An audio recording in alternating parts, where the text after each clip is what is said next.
It is the most magnificent monument in an equally splendid park, the Gloriette at Schönbrunn Castle. The gardens of the former imperial residence are a delight during any season of the year, and neither man nor beast can resist the temptation to while away a few hours in this beautiful and peaceful setting.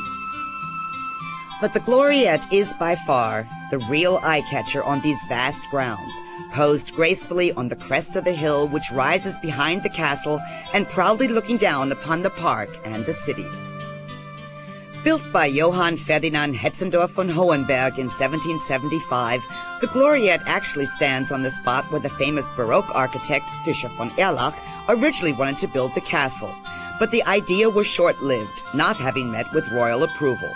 And thus the idea of building a pavilion, as so to speak the crowning glory of the estate, came into being.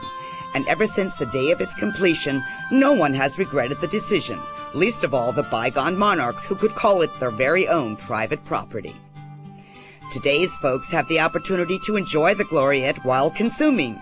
Now enclosed, it has become a popular coffeehouse rendezvous which has been exquisitely finished, as befitting its imperial past.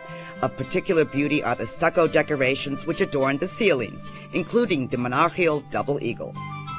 Originally, a round pavilion had been planned, but one would decide that a long structure harmonized better with the castle. And in fact, the idea which prompted the building of the Gloriette was the commemoration of the victory over Frederick II of Prussia at the Battle of Kolin in 1757. Many architectural bids were made at the time. Even Hetzendorf von Hohenberg had several variations.